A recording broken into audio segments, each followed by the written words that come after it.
So, hello everyone, welcome to the physical chemistry's lecture.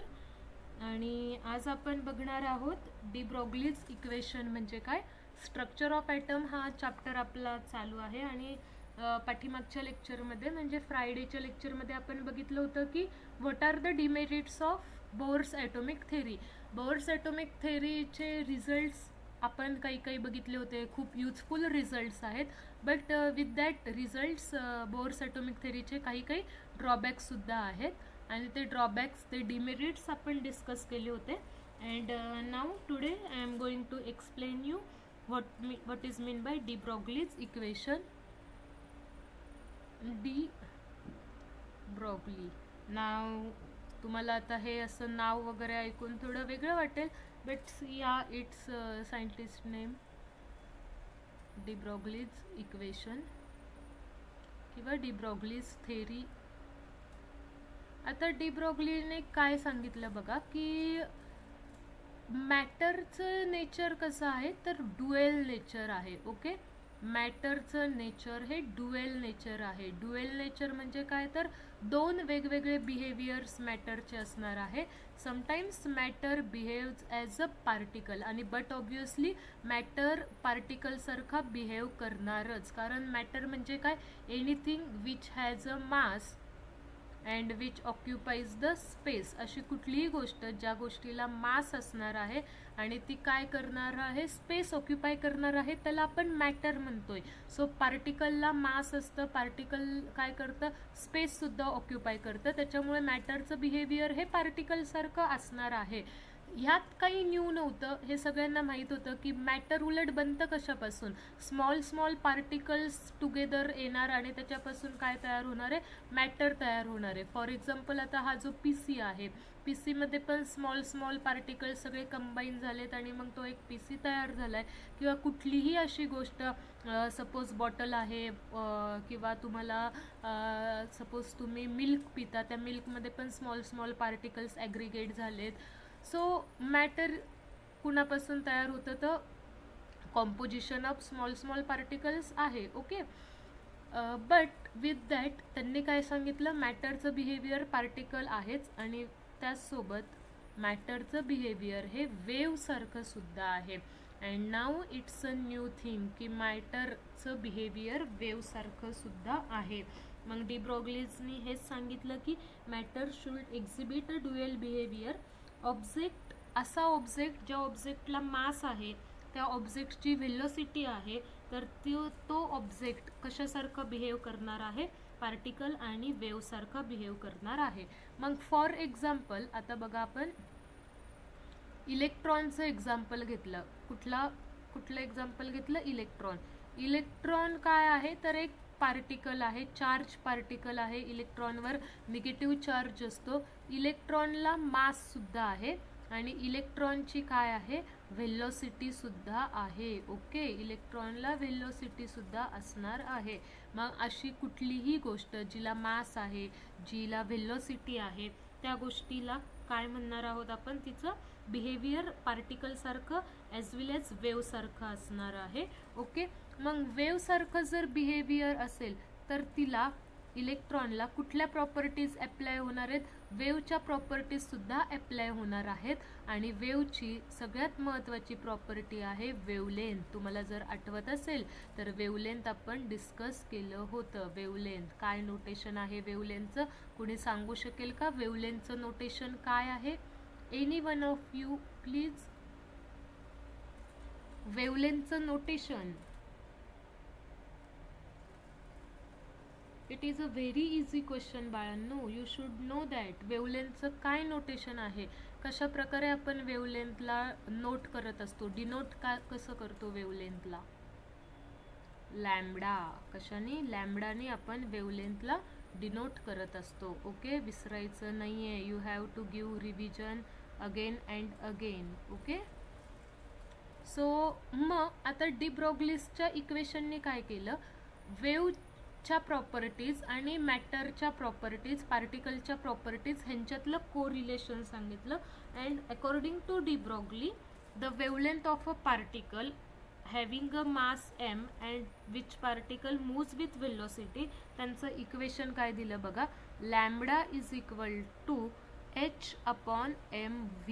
Okay, mass into velocity. हे कसलं equation झालं, वेवलेंथचं equation in terms of de Broglie's. वेवलेंथचं equation आणि ह्यालाच आपण काय म्हणतो, डी ब्रॉग्लीज इक्वेशन म्हणतो. डी ब्रॉग्लीज काय सांगतोय, खूप अवघड असं काहीच सांगत नाही, इट इज व्हेरी इझी. तो काय सांगतोय की मॅटरचं बिहेवियर पार्टिकलसारखं आहेच आहे, त्याचसोबत मॅटरचं बिहेवियर हे वेवसारखं आहे.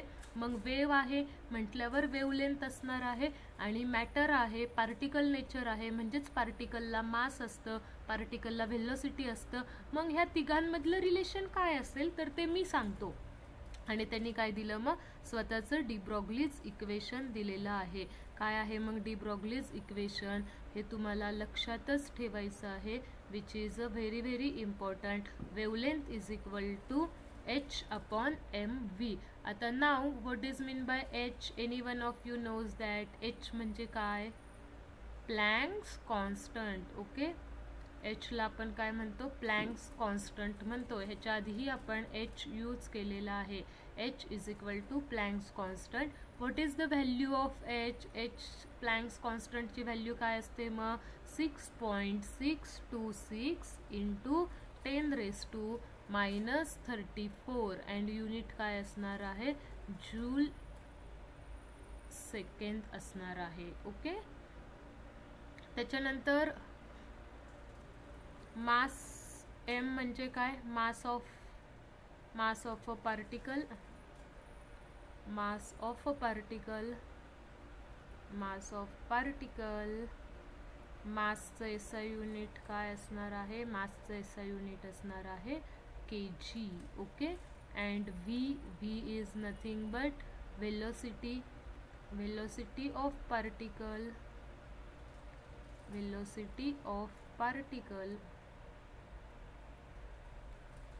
वेलोसिटीचं SI युनिट काय असणार आहे, metre per second. Okay, so वेवलेंथचं युनिट जर ज्यावेळेस तुम्ही हे फाइंड आउट करताल किंवा व्हॅल्यूज वगैरे पुट करताल, तुम्हाला वेवलेंथ कशामध्ये मिळणार आहे, मग मीटरमध्ये मिळणार आहे, which is it's SI unit. Okay,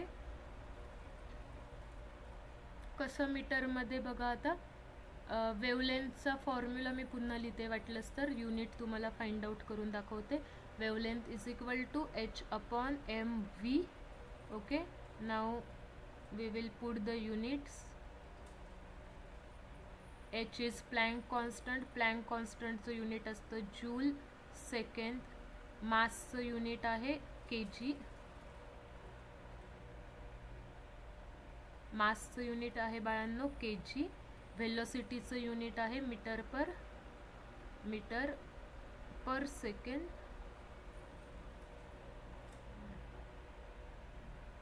okay, आता इथे तुम्हाला लक्षात येत आहे बघा, जूल हा सेकंद आहे, -1 वरती गेल्यावर +1 होईल, 1 + 1 इथे काय उरणार आहे, (2) आणि खाली आहे kg मीटर.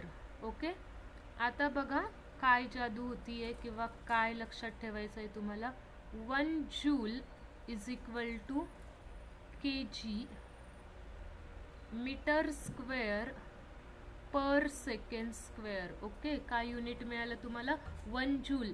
जूलचं मी कन्वर्जन kg आणि मीटर आणि सेकंड्स मध्ये केलं, का तर मला हे युनिट्स काही कट होतात का ते चेक करायचं आहे. So lambda is equal to काय झालं बघा, जूलच्या ठिकाणी मी काय पुट करणार, kg, अजून काय पुट करणार, मीटर स्क्वेअर, आणि (10⁻⁻2). मी काय पुट केलं, सबस्टिट्यूट काय केलं बाळांनो, फक्त आणि फक्त जूलला सबस्टिट्यूट केलं. हा second square as it is, आणि खाली डिनॉमिनेटरला काय असणार आहे, डिनॉमिनेटरला kg metre as it is असणार आहे. आता तुम्हीच बघू शकता इथे काय कॅन्सल होत आहे, -2 आहे, इथे +2 आहे, -2 + 2 0, एनिथिंग रेस टू 0, 1 होऊन जाईल, हे कट झालं. इथे kg आहे न्यूमेरेटरला, खाली डिनॉमिनेटरला kg आहे, kg कट झालं. हा मीटर इथे 1 आहे, वरती गेल्यावर काय होणार -1 होणार. मग आपल्याला काय मिळालं lambda is equal to metre square into metre raise to हा इथे 1 आहे, वरती गेल्यावर होणार -1. आणि तुम्हाला मॅथचे रूल्स माहीतच असतील, बेस सेम असेल तर पॉवर्सचं काय होणार आहे ॲडिशन. मग इथे 2 आणि इथे 2 अपोजिट साइन्स आहेत, 2 - 1 इथे येईल फक्त is equal to 2 - 1 metre raise to 1. Metre raise to 1 म्हणजे ओनली मीटर, अँड हेच काय आहे वेवलेंथचं युनिट आहे. ओके, मी तुम्हाला इथे सांगितलं होतं की वेवलेंथचं युनिट आहे SI युनिट मीटर, आणि तेच इथे आलेलं आहे.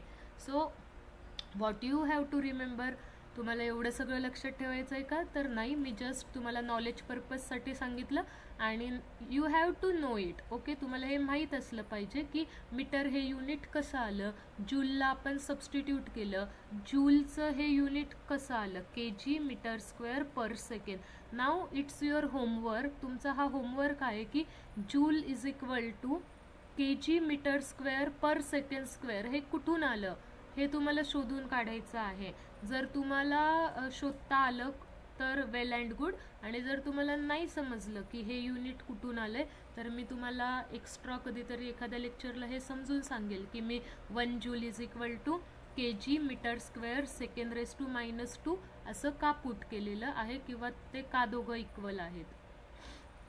ओके, आता तुम्हाला एवढंच लक्षात ठेवायचं आहे वेवलेंथचं युनिट कशामध्ये येणार आहे मीटरमध्ये.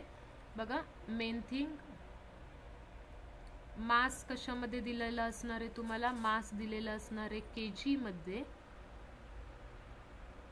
वेलोसिटी तुम्हाला कशामध्ये दिलेली असणार आहे मीटर पर सेकंड मध्ये, आणि मग वेवलेंथचं युनिट काय येणार आहे मीटर येणार आहे. Okay, I hope it is clear to all of you. काय सांगितलं डी ब्रॉग्लीजनी, मॅटर कसं एक्झिबिट करतं, मॅटर म्हणजे काय, anything which has a mass and occupies the space. मग मॅटरचं बिहेवियर पार्टिकलसारखं असतं आणि वेवसारखं असतं. जसं आपलंसुद्धा 2 टाईप्सचं बिहेवियर असतं. कधी कधी आपलं बिहेवियर एवढं समजूतदार असतं की म्हणजे आपण मोठ्यातली मोठी गोष्ट जरी झाली आपल्यासोबत तरी आपण it's okay and let it go असं म्हणून पुढे जातो, मूव ऑन करून टाकतो. आणि कधी कधी आपलं बिहेवियर इतकं वेड्यासारखं, इतकं बालिश असतं, म्हणजे छोटीशी गोष्ट असते तरी पण तिचा आपण इश्यू करतो, बाहू करतो की अरे माझ्यासोबत असं का झालं, why me, and all that overthinking. Okay, तसंच हे मॅटरचं पण आहे, त्याचं 2 बिहेवियर आहे. कधी कधी तो काय करणार पार्टिकलसारखा बिहेव करणार, कधी कधी तो वेवसारखा बिहेव करणार. मग डी ब्रॉग्लीजनी काय सांगितलंय की या तिघांमधलं रिलेशन, की मास, वेलोसिटी आणि वेवलेंथ ह्यांच्यातलं काय रिलेशन आहे, तर वेवलेंथ काय आहे मास आणि वेलोसिटीला इन्व्हर्सली प्रपोर्शनल आहे, आणि तो प्रपोर्शनॅलिटी कॉन्स्टंट काढून टाकला आणि त्याच्याऐवजी प्लँक्सचा प्रपोर्शनॅलिटी कॉन्स्टंट तिथं घेतलेला आहे. मग आपल्याला फॉर्म्युला काय मिळाला, डी ब्रॉग्लीज इक्वेशन काय मिळालं, वेवलेंथ इज इक्वल टू काय, बोला काय म्हणू शकतो आपण, Planck's constant divide by mass into velocity. आता अजून एक ॲडिशनल पॉईंट की मास इंटू वेलोसिटीलाच बाळांनो लक्षात ठेवा, mass into velocity, mass into velocity is equal to momentum, linear momentum. Okay, momentum is equal to p. कशाने डिनोट केलेलं असतं, पीनी डिनोट केलेलं असतं. मग एखाद्या क्वेश्चनमध्ये ते तुम्हाला मासची वेगळी व्हॅल्यू, वेलोसिटीची वेगळी व्हॅल्यू असं नाही देणार, मास इंटू वेलोसिटीचा प्रोडक्ट दॅट इज मोमेंटम, तुम्हाला डायरेक्ट ते मोमेंटमची व्हॅल्यू देतील. So in that case your formula will be, formula काय आहे आपला, lambda is equal to wavelength is equal to Planck's constant into Planck's constant divide by mass into velocity. Mass into velocity is equal to काय आहे momentum, linear momentum आहे. मग formula मी काय लिहू शकते, wavelength is equal to h/p. Okay, h/p, p म्हणजे linear momentum. Okay, I hope तुम्हाला हे सगळं क्लिअर असेल. लेट मी नो, क्लिअर आहे सगळ्यांना? Yes ma'am. Yes, ma'am. Okay okay, very good. ठीक आहे. So now the next is next topic is Heisenberg. खूप वेगवेगळी अशी नावं आहेत. हायझनबर्ग्स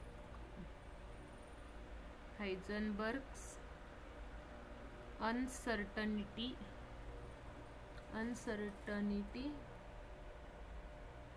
principal. Heisenberg's uncertainty principle. Okay, बघा आता हायझनबर्ग्स अनसर्टनिटी प्रिन्सिपल काय सांगतंय. Before starting that principle I have to tell you की अनसर्टनिटीचा मिनिंग काय आहे. अनसर्टनिटी आता म्हणजे बघा ना, काल रात्रभर खूप साऱ्या गावांमध्ये अहिल्यानगरमधल्या खूप साऱ्या गावांमध्ये पाऊस झाला, जो की सर्टन नव्हता. म्हणजे एवढा पाऊस पडणं अपेक्षित नव्हतं. It is a very unpredictable किंवा अनसर्टन होतं हे. मग ह्यालाच आपण काय म्हणतो, अनसर्टनिटी. की एखादी गोष्ट फिक्स नाही आहे, तिच्यामध्ये काही ना काही थोडासा बदल होत राहतो. लाईक आता पावसाळ्यात पाऊस पडणार ऑब्वियस आहे, बट एवढा पाऊस पडणं हे कुणाला असं अपेक्षित नव्हतं. सो त्यालाच थोडंसं रिलेट करून अनसर्टनिटी मी तुम्हाला सांगते. बेसिकली आपल्याकडे फिजिकल केमिस्ट्रीमध्ये किंवा मॅथ्समध्ये अनसर्टनिटीला आपण काय म्हणू शकतो, थोडी एरर म्हणू शकतो. ओके, मग हायझनबर्ग अनसर्टनिटी प्रिन्सिपल काय सांगतं, ह्या एररबद्दल सांगतं की एरर कशात असणार आहे. त्यांचं काय म्हणणं आहे बघा. आता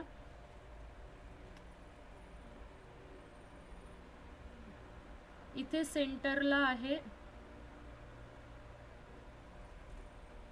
इलेक्ट्रॉन, सेंटरला आहे न्यूक्लियस. न्यूक्लियसच्या अराउंड काय असतो, एक सर्क्युलर पाथ असतो आणि त्या सर्क्युलर पाथलाच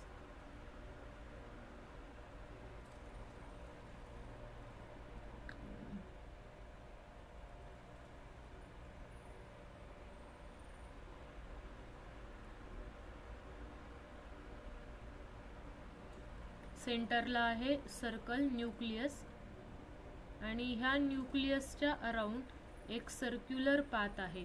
ओके, आणि ह्या सर्क्युलर पाथमध्ये इलेक्ट्रॉन्स रिव्हॉल्व होत असतात. बट आपल्याला पुढे जाऊन कळलं की इलेक्ट्रॉन इज अ पार्टिकल. मग हा जो पार्टिकल असेल तर ह्याचं नेचर थोडंसं वेव्ह सारखं असणार आहे. म्हणजे हा ह्याच्या फिक्स सर्क्युलर पाथमध्ये नाही फिरणार. ओके, कारण इलेक्ट्रॉन पार्टिकल आहे आणि आत्ताच डी ब्रॉग्लीनी काय सांगितलं की जर पार्टिकल असेल तर त्याचं नेचर कसं असणार आहे, वेव्ह सारखं नेचर असणार आहे. मग इलेक्ट्रॉन असा कंटिन्युअसली ह्या करेक्ट सर्क्युलर पाथमध्ये न फिरता तो थोडासा तेढामेढा चालतो, म्हणजे तो थोडासा असा वेव्ह सारखा फिरत असतो. ओके,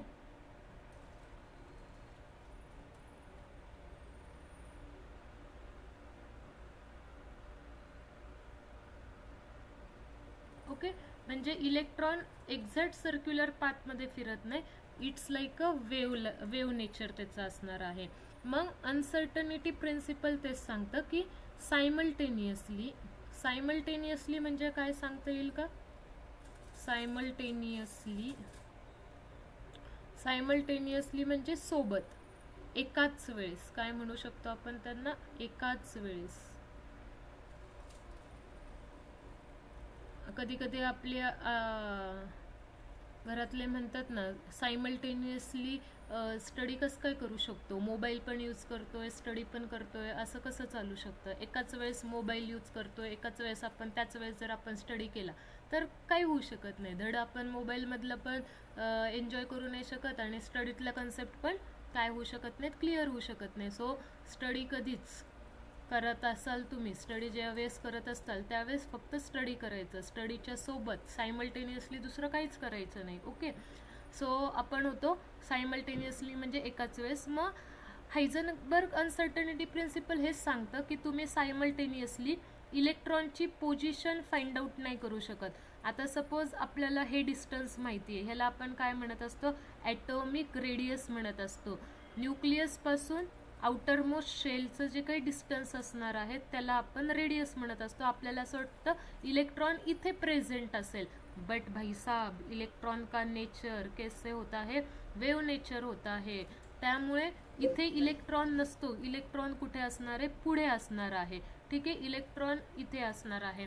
मग ह्याला आपण काय म्हणतो, डेल्टा एक्स किंवा डी एक्स पेक्षा आपण डेल्टा यूज करू.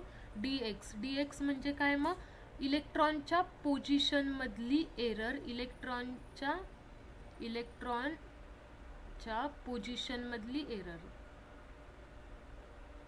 ठीक आहे. आणि आपण व्हेलोसिटी, आणि व्हेलोसिटीमध्ये पण काय येते, एरर येते.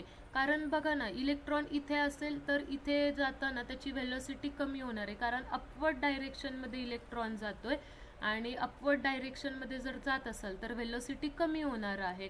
ओके. पण आता हेच इलेक्ट्रॉन इकडून इकडे जाणार आहे, म्हणजे इथून इथे ज्यावेळेस इलेक्ट्रॉन जातोय त्यावेळेस तो डाऊनवर्ड डायरेक्शनला जातोय, त्यावेळेस त्याची व्हेलोसिटी काय असणार आहे, जास्त असणार आहे. म्हणजे इलेक्ट्रॉनच्या व्हेलोसिटीमध्ये पण काय येते, एरर येते. कधी, जर आपण पोझिशन आणि व्हेलोसिटी सायमल्टेनियसली फाइंड आउट करायला गेलो तर.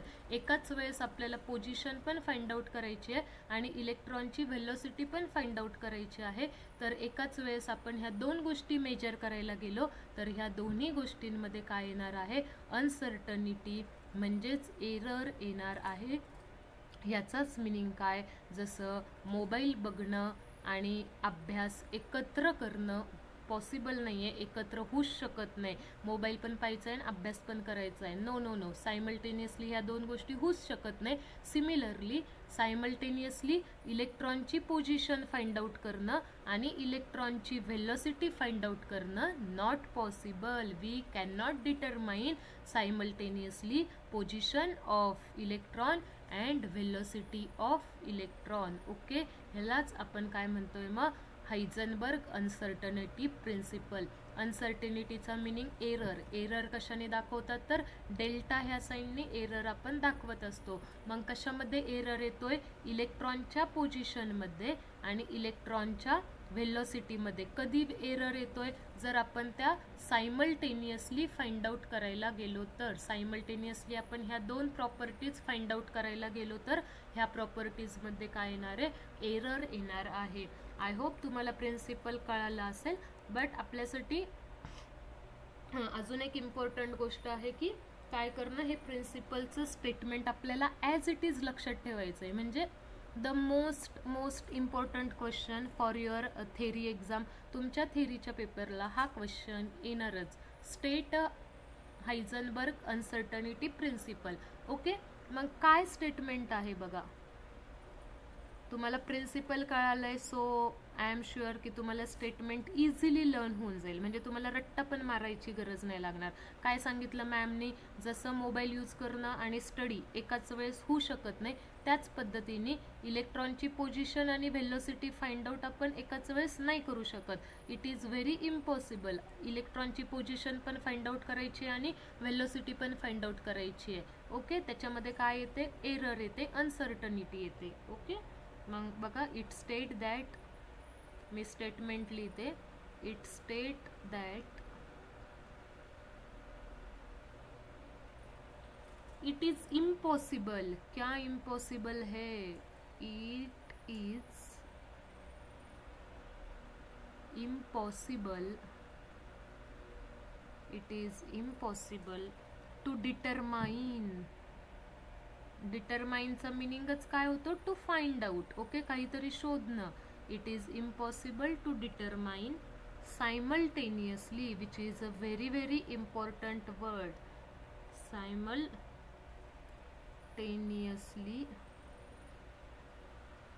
it is impossible to determine simultaneously the exact position, accurate exact position किसकी, इलेक्ट्रॉन की. सब कुछ इलेक्ट्रॉन का ही चल रहा है. एग्जैक्ट पोजीशन एंड एग्जैक्ट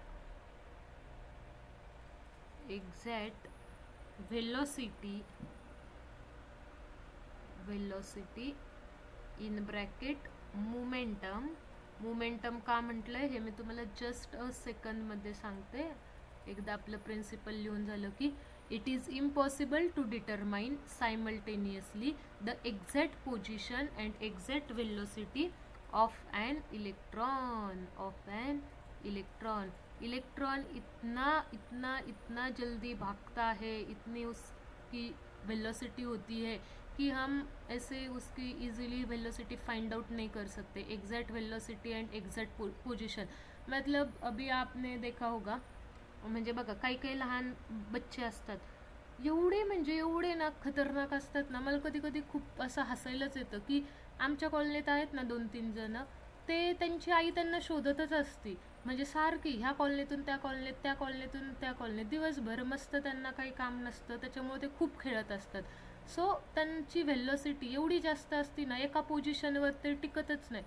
त्यांच्या आईला कळतं शेजारच्या काकूंच्या घरात आहे, शेजारच्या काकूंच्या घरात बघायला गेली आई, तोपर्यंत हे लहान पोरं दुसरीकडे असतात, तिकडं आई गेली की हे लहान पोरं तिसरीकडे असतात. तसंच इलेक्ट्रॉनचं काहीसं असावं बाबा. एक्झॅक्ट पोझिशन आणि एक्झॅक्ट व्हेलोसिटी आपल्याला फाइंड आउट करता येत नाही. Okay, it is impossible. पण बाळांनो, मला तुम्हाला अजून एक हिंट द्यायची आहे. वर्ड इम्पॉसिबल काय सांगत असतो रे, कुणाला माहिती आहे का? इम्पॉसिबल वर्डचा I make it possible. Yes, impossible मिनिंगचा इम्पॉसिबल वर्ड आपल्याला काय सांगत असतो? I am possible, everything is possible. It is negative word नाही आहे, एव्हरीथिंग इज पॉसिबल. सो तुम्हाला जर रिसर्च करायचं असेल तर तुम्हाला इथं स्कोप आहे की इम्पॉसिबलच्या ऐवजी पॉसिबल शब्द येऊ शकतो. तुम्हाला जर रिसर्च करायचं असेल तर तुम्ही एक्झॅक्ट पोझिशन आणि एक्झॅक्ट व्हेलोसिटी इलेक्ट्रॉनची फाइंड आउट करून दाखवा इलेक्ट्रॉन रिव्हॉल्व होत असताना, तर तुम्हाला ह्याच्यासाठी नोबेल प्राईज मिळेल. तुमचा अख्ख्या पुढच्या 7 पिढ्या एवढ्या श्रीमंत होऊन जातील की विचारायलाच नको. सध्या ते म्हणतात आहे इट इज इम्पॉसिबल, बट ज्या पद्धतीने रिसर्च चालू आहे, ज्या पद्धतीने इन्व्हेन्शन्स चालू आहे, काही दिवसात हे हायझनबर्ग अनसर्टनिटी प्रिन्सिपल राहील का नाही खरंच क्वेश्चन आहे. कारण नवनवीन शोध लागतात ते, त्याच्यामुळे पुढे कदाचित असंही होईल की yes we can find out exact position and exact velocity of an electron. But हे पुढचं आहे. आत्ता आपल्याला आपल्या सिलेबसमधलं शिकायचं आहे. आपल्या सिलेबसमध्ये हेच सांगितलं आहे की आत्ता आपण एक्झॅक्ट पोझिशन, एक्झॅक्ट व्हेलोसिटी इलेक्ट्रॉनची फाइंड आउट नाही करू शकत. अजून तरी कुणी असं आलेलं नाही आहे की ज्यांनी हे शोधून दाखवले. त्याच्यामुळे हायझनबर्गने हे प्रिन्सिपल सांगितलं आणि समहाऊ त्यांनी हे प्रिन्सिपल प्रूव्ह पण केलं. त्यांनी काय केलं की एक इक्वेशन दिलं आणि तो म्हटला की एक्झॅक्ट पोझिशन आणि एक्झॅक्ट व्हेलोसिटी जरी फाइंड आउट नाही करता आली तरी एरर फाइंड आउट करता येईल. आणि according to that delta x into delta P, delta x into delta P, delta X म्हणजेच काय? Uncertainty in position. Delta P म्हणजे काय? Uncertainty in momentum. Always greater and equal to H upon 4 म्हणजे error uncertainty ही कुणाच्या equal असणार आहे? Greater or equal to H upon 4 equal असणार आहे. आता you know that H is a Planck's constant. Okay, so मी तुम्हाला सांगते आता हा फॉर्म्युला अजून थोडा कसा चेंज झाला. आत्ता जस्ट आपण वरती डिस्कस केलं होतं की p is equal to mass into velocity.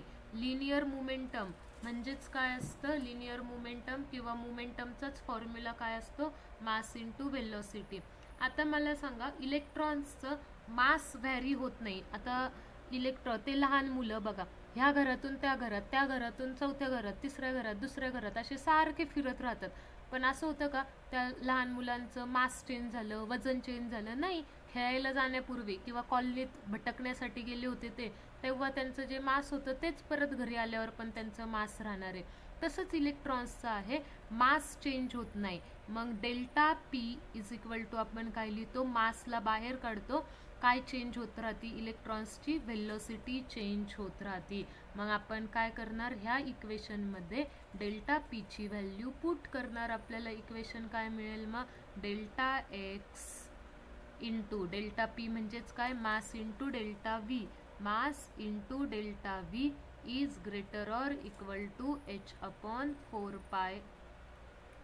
And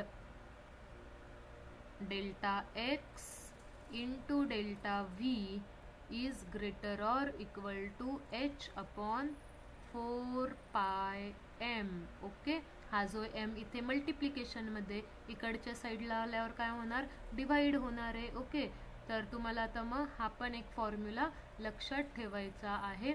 ह्या दोन्ही इक्वेशन्सला काय म्हणतात, हायझनबर्ग अनसर्टनिटी इक्वेशन असं म्हणतात. ओके, इक्वेशन 1 and 3 ला हायझनबर्ग अनसर्टनिटी इक्वेशन काय सांगतं. Heisenberg uncertainty equation, it is impossible to determine simultaneously the exact position and exact velocity of an electron. आणि जर तुम्ही सायमल्टेनियसली ह्या दोन गोष्टी फाइंड आउट करायला गेल्या तर डेफिनेटली त्या गोष्टीमध्ये एरर येणार आहे, अनसर्टनिटी येणार आहे.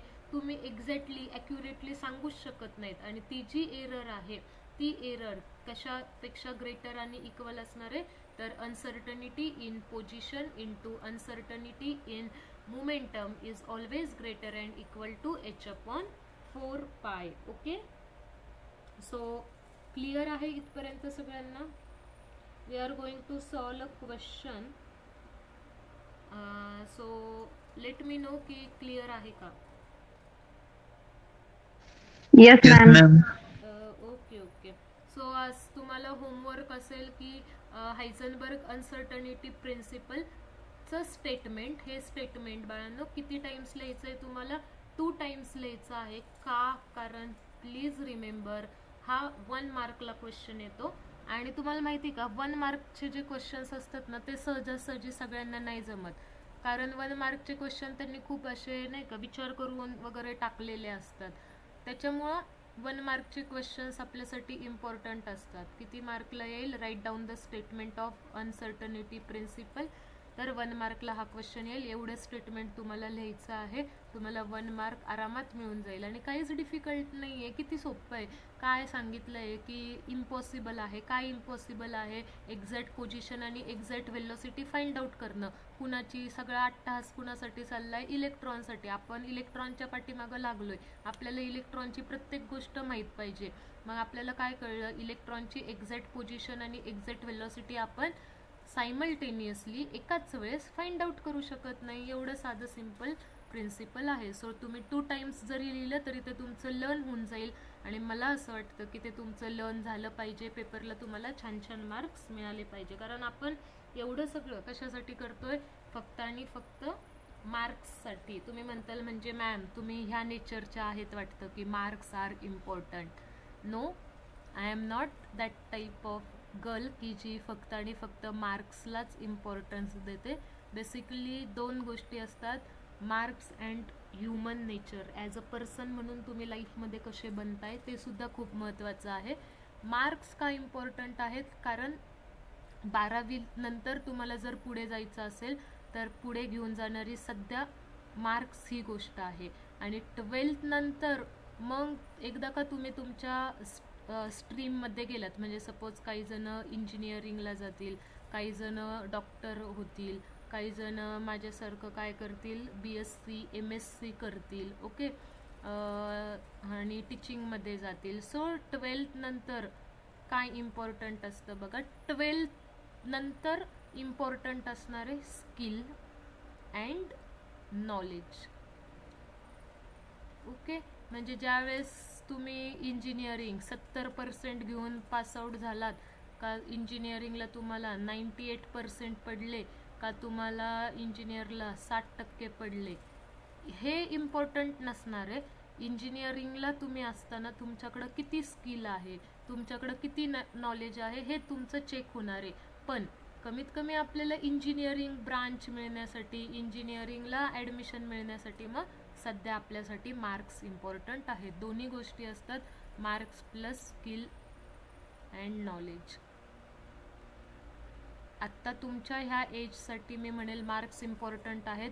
जसं तुम्ही ग्रॅज्युएट होताल, पोस्ट ग्रॅज्युएट होताल, तुमच्याकडं स्किल आहे. आज एक चहावाला म्हणजे एवढ्या पुढं जाऊ शकतो, किंवा मग आपण म्हणू शकतो की चहावाले जे आहेत ते खूप भारी बिझनेसमन होतात, किंवा ते खूप भारी बिझनेस करतात आज.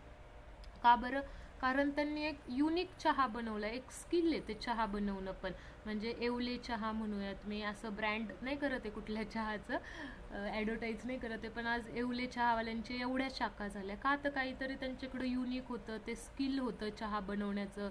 तो काहीतरी एक युनिक असा फॉर्म्युला होता त्या चहा पावडरचा, त्याच्यामुळे ते फेमस झाले. So it's not about always marks, sometimes it's about skill also. कधी कधी तुमचं स्किल पण खूप मॅटर करतं. आणि येस, स्किल असेल तर सगळं काही आहे. मार्क्स तुम्हाला हेल्प करतं, त्या स्किलकडे घेऊन जातं. ओके, सो आता आपण एक क्वेश्चन सॉल्व करणार आहोत. बघा, very easy question. Calculate the mass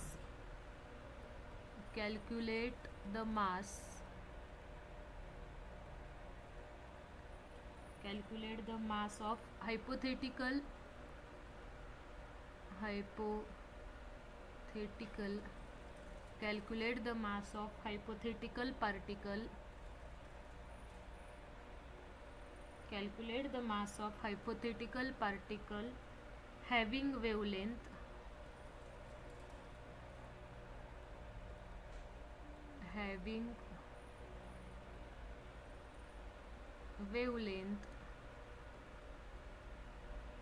5894 angstrom and velocity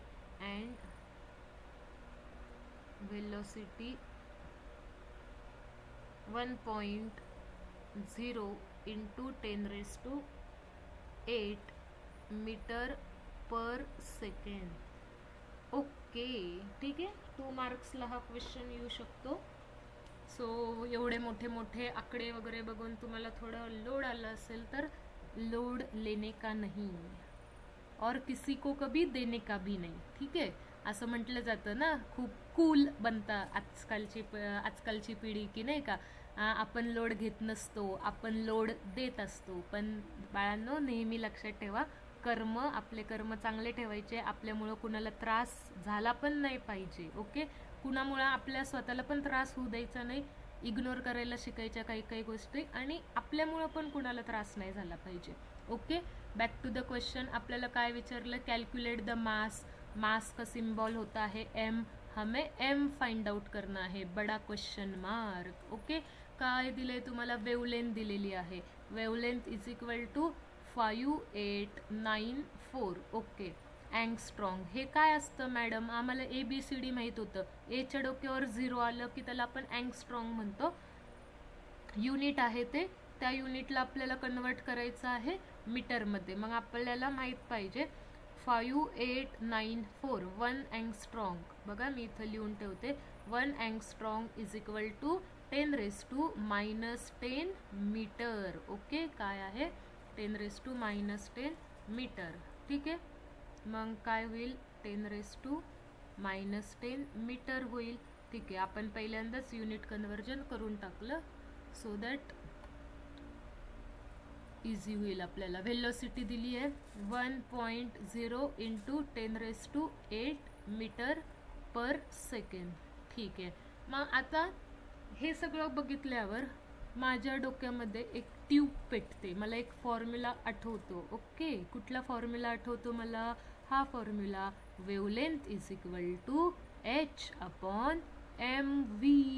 okay, मला विचारलं आहे मास. वेवलेंथ दिली आहे H म्हणजे प्लँक्स कॉन्स्टंट. त्याची व्हॅल्यू तर आमच्याकडून रेणुका मॅडमने पाठच करून घेतली, त्यामुळे विषयच नाही, विसरायचंच नाही.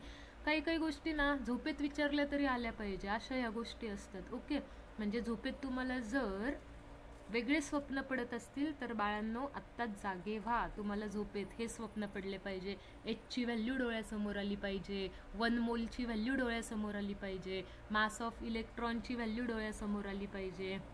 Okay, back to question. Mass is equal to काय होईल? फॉर्म्युला रिअरेंज केला तर H/ मास तिकडे जाईल, लॅम्बडा इकडे खाली येईल, वेवलेंथ इंटू व्हेलॉसिटी. आता फॉर्म्युला आपला तयार झाला आहे. मग आता काय करायचं? काय नाही, फॉर्म्युला तयार झाला की काय करतात? नेक्स्ट स्टेप, व्हॅल्यूज पुट करायच्या. Okay, no need to worry. मग मास इज इक्वल टू Hची व्हॅल्यू 6.626 इंटू 10⁻⁻34. ओके, त्याच्यानंतर आता पुढची व्हॅल्यू वेवलेंथ कशामध्ये? मीटरमधली ठेवायची. किती? 5894 इंटू 10⁻⁻10. 5894 इंटू 10⁻⁻10 -10. ओके, त्याच्यानंतर व्हेलोसिटीची व्हॅल्यू काय येईल? व्हेलोसिटीची व्हॅल्यू आता हे इथं दिलंय 1 × 10⁸. 1ने मल्टिप्लाय केल्यावर आन्सर काय येणार आहे? फक्त 10⁸ मीटर पर सेकंड. कशाला मग तो 1 वगैरे अजून लिहून हे करायचं, वाढवायचं? इथं आपण काय लिहू शकतो मग? 10⁸. ठीक आहे, ओके ओके. नेक्स्ट सगळे 10चे पॉवर वरती घेऊन जाऊ. 6.626 डिवाइड बाय 5894 इंटू काय करणार? 10⁻⁻34. हा -10 वरती गेल्यावर काय होणार? पॉझिटिव्ह, म्हणजे +10. आणि हा 8 पॉझिटिव्ह आहे, वरती गेल्यावर काय होणार? -8. मग काय उरतंय? 6.626 डिवाइड बाय 5894 इंटू आता 34 आणि +10. आपण इंग्लिशमध्ये नाही बोलत अंकांच्या वेळेस, आपल्याला मराठीच आवडती. 34 मधून 10 गेले किती उरणार? -24.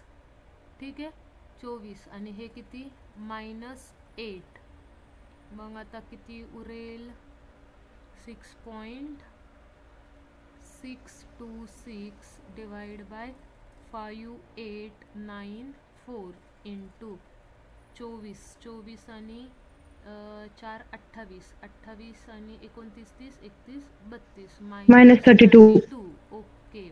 हाँ मैम, इथपर्यंत तर आम्हाला कळालं. अब क्या करेंगे? कुछ नहीं, डरने का नहीं. बघा, डेसिमल पॉइंट मी काय लिहिलं इथं? डेसिमल पॉइंट जर तुम्ही पुढे शिफ्ट केला राईट हँड साईडला, RLH राईट हँड साईड ना, RHS म्हणजे राईट हँड साईडला जर पुढे केला तर मल्टिप्लिकेशन करायचं 10⁻⁻ पॉवरनी. ओके, किती डेसिमल पॉईंट तुम्ही पुढे शिफ्ट करताय? आता आपण 3 डेसिमल पॉईंट पुढे शिफ्ट करूयात. बघा आता इथं मी वेगळ्या पेननी तुमच्यासाठी लिहिते. 1 2 आणि 3 घरं डेसिमल पॉईंट पुढे शिफ्ट करतोय. मग काय येईल? 6626 डिवाइड बाय 5894. आणि आता डेसिमल पॉईंट पुढे शिफ्ट केलं म्हणजे मायनस काय लिहिणार? 10⁻³ आणि आधीचा 10⁻32 होताच. मग काय लिहिलं? 6626 डिवाइड बाय 5894 इंटू 10⁻32 -3 मायनसच फक्त ॲडिशन करायची. 32 आणि 3 35. ओके, आता इथपर्यंत झालं. आता डिवायडेशनचं टेन्शन आलं असेल तर लोड घेऊ नका. डिवायडेशन पण सोपं असतं. काय? हा आहे डिनॉमिनेटर इकडं लिहायचा 5894. हा आहे न्यूमेरेटर इथं लिहिला 6626. आता एवढं तर लॉजिक लागतंय ना रे बाळांनो. हे आहे 5894 आणि ही संख्या आहे 6626. म्हणजे एकचा पाडा, एक 5894, एक 5894. 5894 दुने करायला गेलं तर 5 दुने 10,000 समथिंग येईल. चालणार आहे का? नाही. मग आपण 1ने भाग देणार. किती आलं इथं? 5894. आता वजाबाकी केली तर काय आन्सर येत आहे बघा? 6626 वजा 5894. 94 आणि 6 किती होणार? 5900 आणि +100 6000 आणि हे पुढचे 626 म्हणजे 626 आणि हे 726 आणि 6 6 12 2 आणि 3 732. ओके, ह्या सबस्ट्रॅक्शनचा आन्सर किती येत आहे? 732. आता 732 कशी संख्या आहे? लहान आहे कुणापेक्षा? 5894 पेक्षा. मग आपल्याला काय करावं लागेल? एक डेसिमल पॉईंट इथे दिला, मग आपण काय करणार? इथे एक 0 वाढवणार. किती झालं? 7320. आता पण आपल्याला काय करता येईल? 5894ला मग 1नेच भाग देता येईल. फॉर एक्झाम्पल तुम्हाला जर हे असं पटत नसेल तर आपण असं लिहूयात 7300 आणि मग आता इथं 20. ओके, आता पुन्हा कशाने भाग द्यावा लागणार? 5894नेच, कारण 2ने मल्टिप्लाय केलं तर ते 10,000च्या आसपास जाईल. आता इथं आले 7320, मग इथे 1 आणि पुन्हा 5894 आणि प्लस 6 900 आणि 100 6000 प्लस 1000 म्हणजे 7000 आणि प्लस 320 म्हणजे किती येईल? 1320, 1320 आणि 100 1420 आणि 6 1426. ओके, आता काय करावं लागणार आपल्याला? आता पुन्हा एक डेसिमल पॉईंट दिलाय तर तुम्ही 0 पुट करू शकता. 0 पुट केला काय होईल? 14620. 14620 इथं आहे 5894. मग आता 2ने मल्टिप्लाय करून बघा. 5894 गुणिले जर 2 केलं तर काय होईल? 4 दुने 8, 9 दुने 18, 8 लिहिला, 1 हातचा आला, 8 दुने 16 आणि 1 17. ओके, 1 हातचा आला, 5 दुने 10 आणि 1 11. 11788. ओके, चालतंय. 11788 3ने मल्टिप्लाय केलं. 5894 गुणिले 3 केलं तर 5 त्रिक 15, 15,000 काहीतरी उत्तर येईल. 15,000 नाही चालणार, 2नेच भाग द्यावा लागेल. ठीक आहे, म्हणजे इथं येईल 11788. ओके, वजा इथे वजा केलेलं आहे. सर ठीक आहे ना, चालतंय ना आपल्याला. एवढं जरी आन्सर आलं 1.12 आणि आन्सर काय येईल मग? Mass is equal to 1.12 into 10⁻⁻35. भाई मास फाइंड आउट किया है हमने. मास का यूनिट क्या रहता है? मैंने बोला था मास का यूनिट यहाँ पे बताया था. मास कशात घ्यायचं? kg मध्ये. मास कशामध्ये येणार आहे? kg मध्येच. मग मास आला आहे हे kg मध्ये. ओके, कळालंय क्वेश्चन कसा सॉल्व केलाय? 2 मार्क्ससाठी हा क्वेश्चन येतो. Yes ma'am. आता तुम्हाला इथे जर लॉग वगैरे वापरायचा असेल ह्याच्यासाठी तरी तुम्ही वापरू शकता. लॉग बघायचं, मग परत अँटी लॉग वगैरे घ्यायचं. पण मला असं वाटतं की लॉग अँटी लॉगची जास्त सवय लावू नका, कारण JEE किंवा मग CET ह्यासारख्या क्वेश्चन्सला तुमच्याकडे ते लॉग अँटी लॉग नसतात. ठीक आहे ना, लॉग टेबल वगैरे तुम्हाला घेऊन नाही जाता येत. JEE CETला काहीच घेऊन जाता येत नाही. मग त्यावेळेस जर कॅल्क्युलेशन करायचे असतील तर ह्याच पद्धतीने डिवाइड वगैरे करून करावे लागतात. तुमची मेथड ह्याच्यापेक्षा जर सोपी वगैरे असेल, तुम्ही ती वापरली तरी चालेल. आपल्याला फक्त फायनल आन्सर 1-2 डिजिटपर्यंत काढता आलं पाहिजे. माझी सबस्ट्रॅक्शनची मेथड वेगळी आहे. मी असं वेगळं ॲडिशन करत जाते. तुम्ही सबस्ट्रॅक्शन करू शकता, हेच येईल. So today we will stop here. आणि हां, जर अजून पण तुमच्यापैकी कुणी गुगल रिव्ह्यूज वगैरे दिले नसतील तर प्लीज गुगल रिव्ह्यूज द्या. खूप इम्पॉर्टंट आहे तुमचे गुगल रिव्ह्यूज आमच्यासाठी. इट्स लाईक की तुम्हाला ही एक खूप चांगली हॅबिट लागू शकते. जर आपल्या आयुष्यामध्ये कुणी चांगले व्यक्ती असतील तर त्यांना आपण ॲप्रिशिएट केलं पाहिजे. त्याच्यामुळे काय होतं, ॲप्रिशिएशनची जर हॅबिट असेल तर तुमचे रिलेशन्स चांगले डेव्हलप होतात.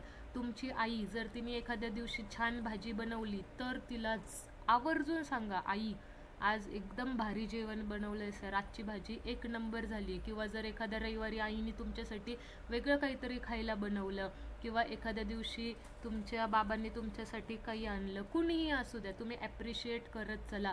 ज्यावेळेस आपण दुसऱ्यांना ॲप्रिशिएट करतो ना, आपण दुसऱ्यांना पॉझिटिव्ह व्हाइब्स देतो. ॲटोमॅटिकली पॉझिटिव्ह व्हाइब्स आपल्याकडे पण यायला सुरुवात होतात. म्हणजे तुमची आई कधी नाही कौतुक करणारी एखाद दिवशी तुमचं कौतुक करेल. किंवा जे वडील कधीच आपल्या लेकरांचं कौतुक करत नाहीत, कधीच नाही, कुठलेच वडील असं करत नाहीत. आता माझे पण कधीच नाही म्हणत की हां तू खूप भारीस, नाही.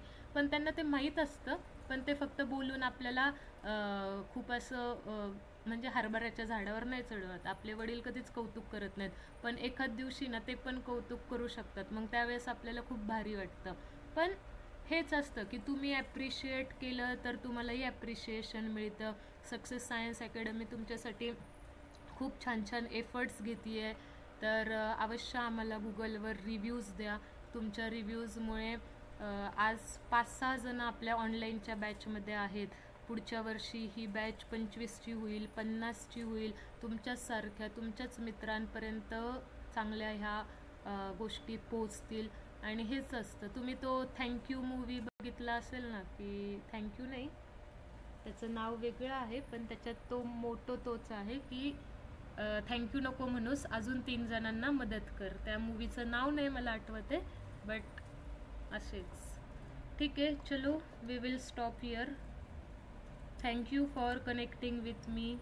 स्टे सेफ, खूप महत्त्वाचं आहे. व्यवस्थित राहा, इकडे तिकडे जास्त जाऊ नका. कॉलेजला पण जरूरत असेल तरच जा. ओढे नाले खूप वाहून भरतात आहे. म्हणजे कधी नव्हत माझे आजोबा मला बोलले की एवढ्या वर्षात मी म्हणजे मला आज 70-80 वर्ष होतील, पण स्टील मी एवढा पाऊस बघितला नाही. खूप शेतकऱ्यांचं नुकसान पण होतं आहे. स्वतःला रिस्कमध्ये टाकू नका. स्टे सेफ, स्टडीमध्ये एन्जॉय करा. थँक्यू.